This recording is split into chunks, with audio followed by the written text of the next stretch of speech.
Assalamualaikum warahmatullahi wabarakatuh. Saya akan menjelaskan tentang penulisan daftar pustaka. Daftar pustaka adalah daftar yang ada dalam karya ilmiah yang berisikan identitas buku dan pengarang yang disusun secara alfabetis atau setelah nama marga pengarang dikedepankan.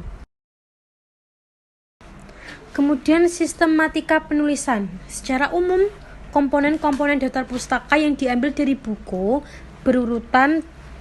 Yang pertama, nama penulis, kedua, tahun terbit, ketiga, judul buku, keempat, tempat penerbit, kemudian nama penerbit. 1. Nama penulis. Yang pertama, kalau nama pengarangnya terdiri dari satu unsur, maka nama yang paling belakang di depan. Contohnya, Muhammad Teguh, jadi Teguh, Muhammad. Yang kedua, kalau pengarangnya ada dua, maka yang dibalik cukup nama pengarang yang pertama. Pemisahan antara nama belakang dan nama depan menggunakan tanda koma. Contoh, Amir Abadi Jusuf dan Khairul D. Jakman, atau Jusuf, Amir Abadi dan Khairul D. Jakman. Yang ketiga, kalau pengarangnya lebih dari dua, maka cukup nama pengarang yang pertama hingga ke-6 saja, dan selanjutnya diberi singkatan. Contohnya, Karl S. Warren, James M. Riff, Jonathan E.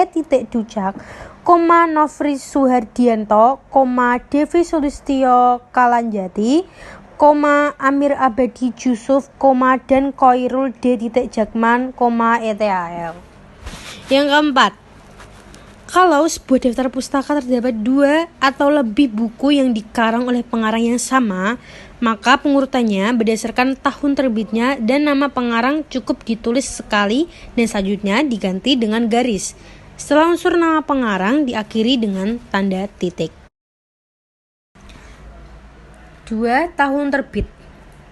Pertama, kalau dua buku atau lebih dikarang oleh pengarang yang sama, maka yang ditulis pertama kali adalah tahun terbitnya dahulu. Yang kedua, kalau buku tersebut diketahui tahun terbitnya, maka cukup ditulis dengan T, tanpa tahun. Yang ketiga, pemisahan antara unsur tahun terbit dengan unsur judul buku menggunakan tanda titik. Yang ketiga, judul buku. 1. Semua huruf pertama dari setiap kata itu ditulis menggunakan huruf besar atau kapital, kecuali kata-kata penghubung seperti dan, untuk, di, yang, dan lain sebagainya ya. Yang kedua, kalau daftar pustaka diketik dengan komputer, berarti penulisan judul bukunya menggunakan huruf miring. Tapi kalau ditulis tangan, cukup diberi garis bawah. Contohnya, itu akuntansi itu logis dan mudah, ditulis menggunakan penulisan garis miringnya, huruf miring. Kemudian ketiga, pemisahan antara unsur judul buku dengan unsur tempat terbit menggunakan tanda titik. Keempat, tempat penerbit. Tempat terbit cukup dengan menyebutkan kota di mana penerbit buku berlokasi, dan pemisah antar unsur tempat terbit dengan nama penerbit menggunakan tanda titik 2. Yang kelima, nama penerbit. Pada bagian ini kita cukup menuliskan nama perusahaan atau lembaga yang menerbitkan buku tersebut. Yang kedua, setelah unsur nama penerbit diakhiri dengan tanda titik.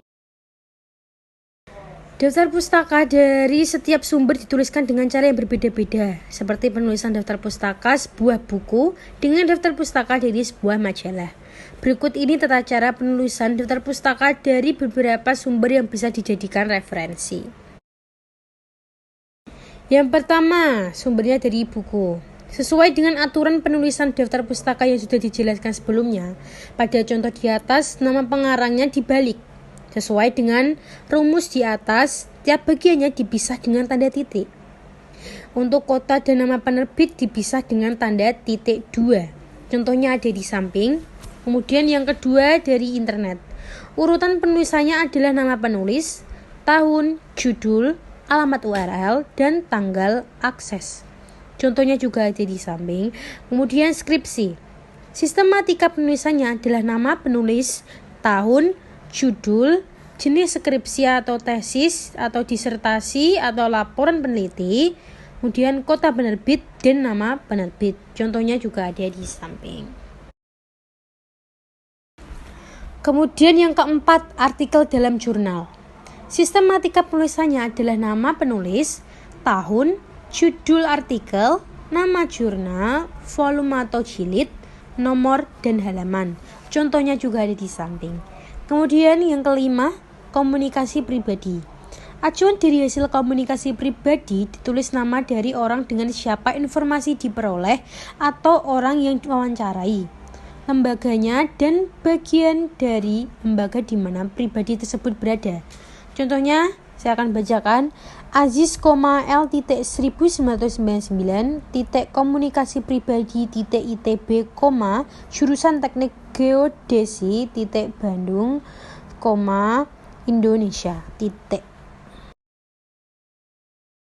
Dari penjelasan di atas bisa disimpulkan bahwa daftar pustaka adalah daftar bacaan yang disarankan untuk dibaca dan digunakan untuk memperluas wawasan bagi mereka yang ingin mengetahui lebih lanjut. Secara umum, komponen-komponen daftar pustaka yang diambil dari buku secara berurutan terdiri atas nama penulis, tahun terbit, judul buku, tempat penerbit, dan nama penerbit. Namun, daftar pustaka juga dapat ditulis dengan format yang berbeda-beda, tergantung dengan sumber atau acuan yang kita gunakan.